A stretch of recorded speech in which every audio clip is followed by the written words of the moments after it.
Je vous présenterai mon projet de recherche qui vise à trouver des marqueurs pronostiques chez les patients sévèrement atteints du Covid-19 qui développent une fibrose pulmonaire plusieurs mois après une hospitalisation en soins intensifs. Dans l'intro, je vous montrerai que la fibrose pulmonaire est une séquelle post-Covid à laquelle nous pouvions nous attendre. En passant par les objectifs et les méthodes, je vous montrerai les premiers résultats obtenus avec les deux premiers biomarqueurs que nous investiguons. Dans la discussion, je décrirai un mécanisme potentiel du développement de la fibrose pulmonaire chez les patients COVID-19.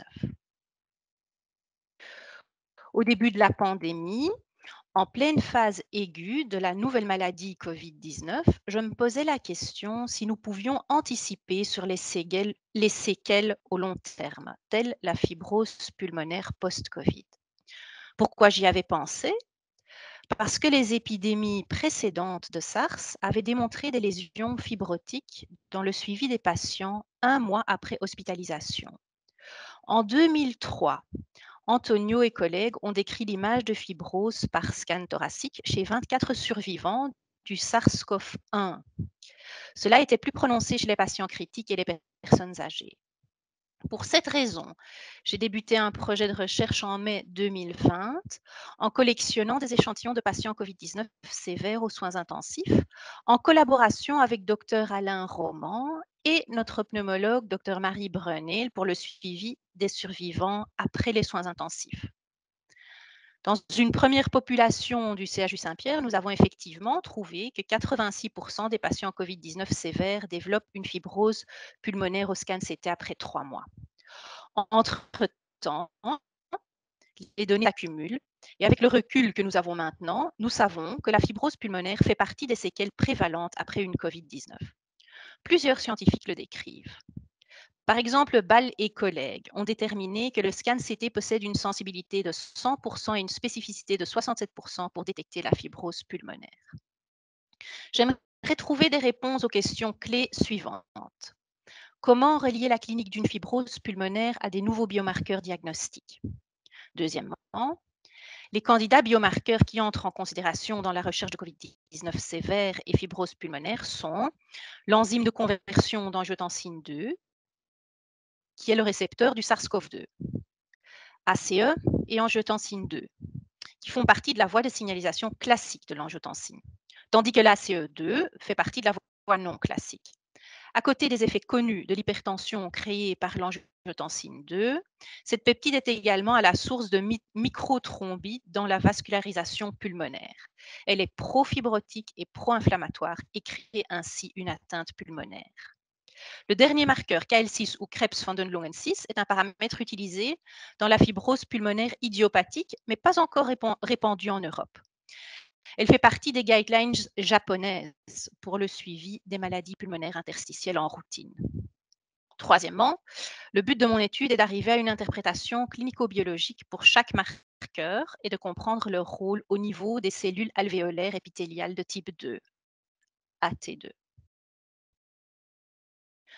Comment comprendre la destruction des cellules AT2, leur régénération et la fibroprolifération après une infection par le SARS-CoV-2? D'abord, en suivant la cinétique dans des échantillons de suivi par patients COVID-19 nécessitant des soins intensifs. Ceci est dans le but de trouver des cut-offs si certains marqueurs s'avéreraient une plus-value dans le diagnostic et au suivi médical des patients COVID-19 sévères.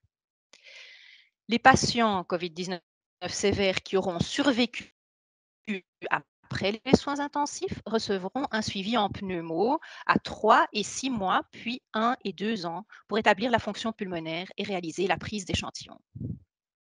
Passons aux méthodes. La phase préanalytique recevra beaucoup d'attention car l'angiotensine 2 n'est stable que pendant 2 minutes, donc les tubes seront transportés sur glace. Comme le CoreLab possède essentiellement du plasma hépariné, nous voulions nous assurer qu'il n'y aurait pas de différence statistique avec le sérum. Nous vérifions ceci grâce à une comparaison des matrices.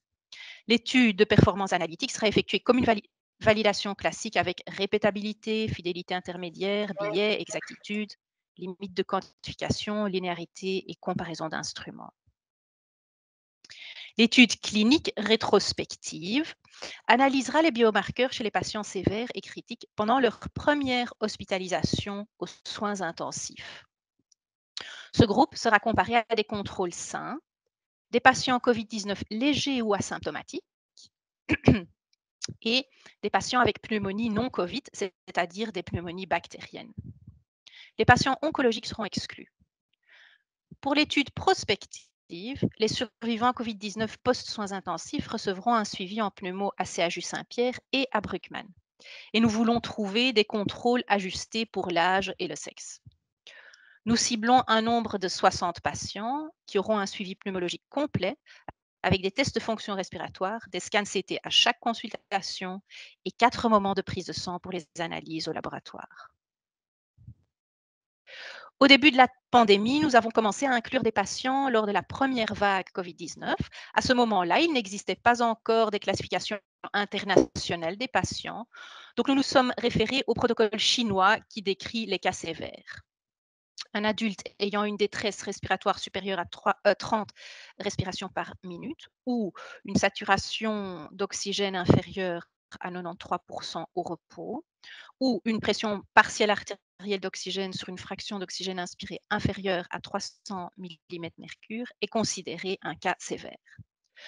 Dans le cas où l'imagerie montrerait une augmentation de 50% des lésions pulmonaires dans un délai de moins de 2 jours, le patient devrait également être géré en tant que cas sévère.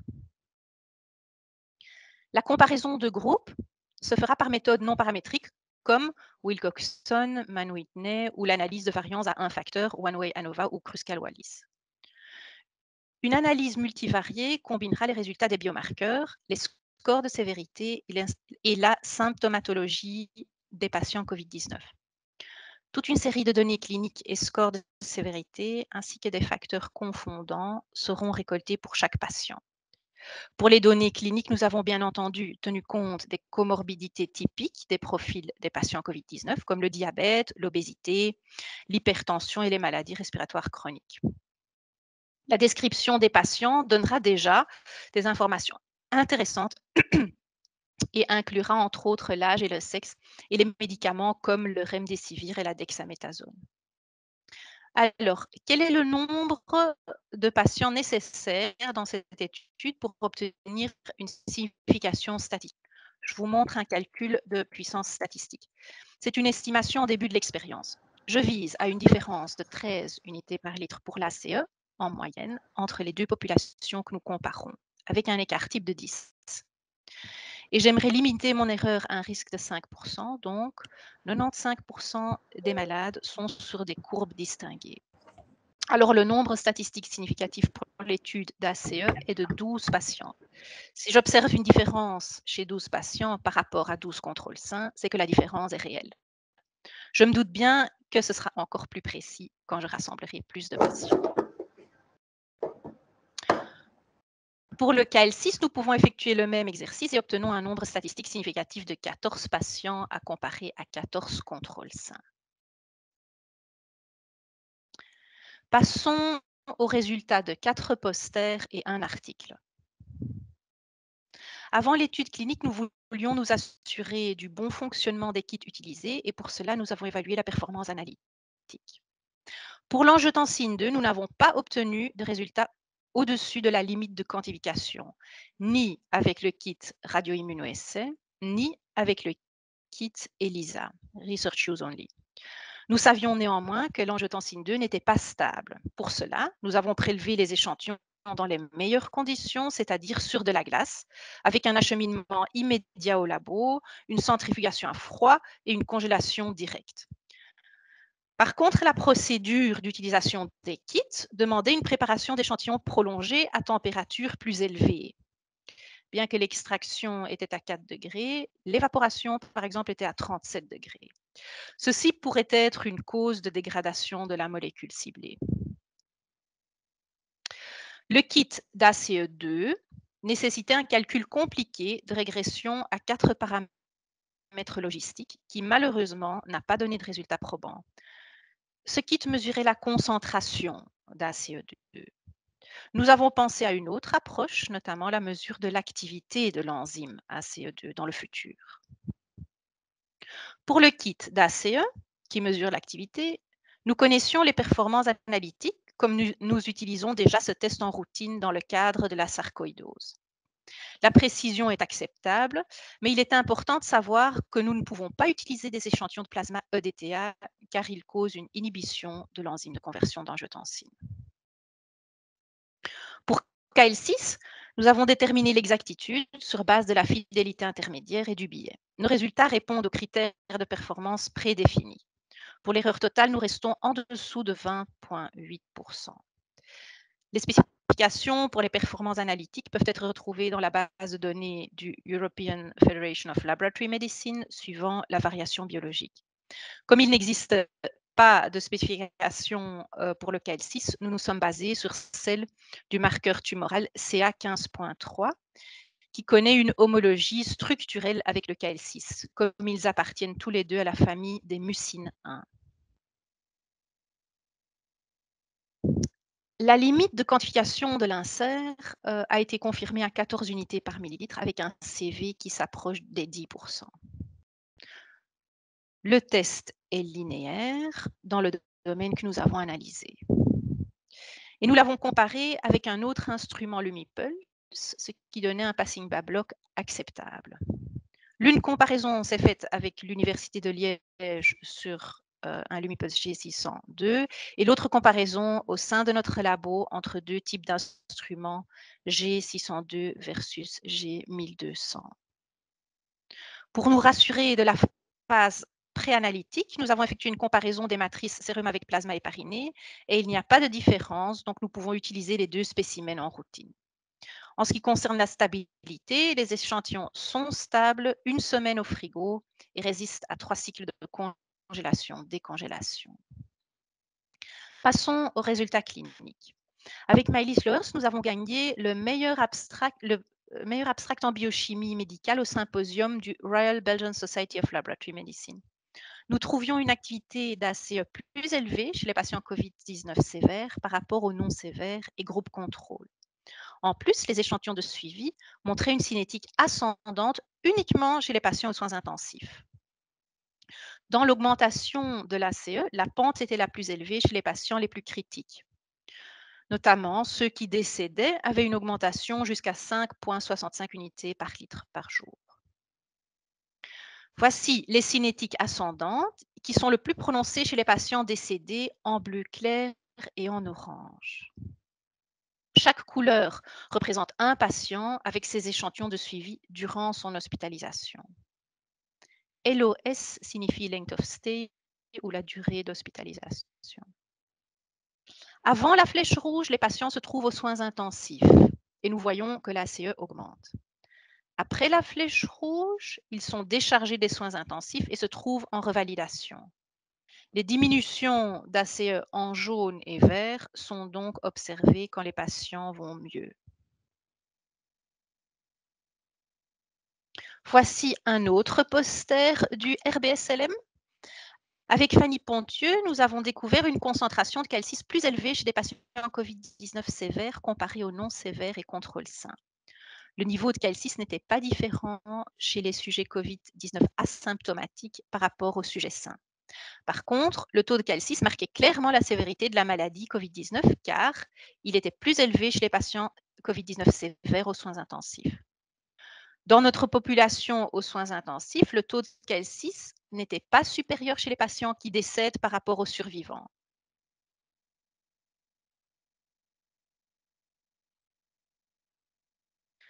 Lors du congrès de l'IFCC, International Federation of Clinical Chemistry, j'ai montré le poster qui déterminait un cut-off pour KL6 et ACE dans le but de distinguer les COVID-19 sévères des non sévères. Pour KL6, nous trouvons un R sous la courbe de 0,888 et un cut-off à 455 unités par millilitre, établi dans une population de CHU Saint-Pierre. Nous possédons entre-temps des échantillons supplémentaires de l'hôpital Erasme, ce qui permet d'établir un cut-off qui s'approche encore plus de la littérature, comme publié par D'Alessandro et collègues. Les données suivantes ne sont pas encore publiées. En regroupant les échantillons de CHU Saint-Pierre et Hôpital Erasme, nous obtenons un groupe de 383 patients Covid-19, un cut-off de 422 unités par millilitre avec une spécificité de 70% et une sensibilité de 68%.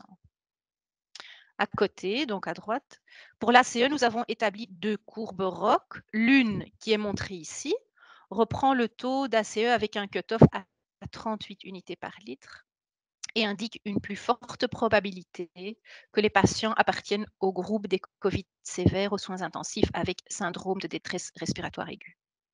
L'autre courbe ROC que nous ne voyons pas reprend la pente de l'augmentation de l'ACE au suivi. Ce cutoff indique que chaque petite augmentation persistante place le patient dans le groupe sévère.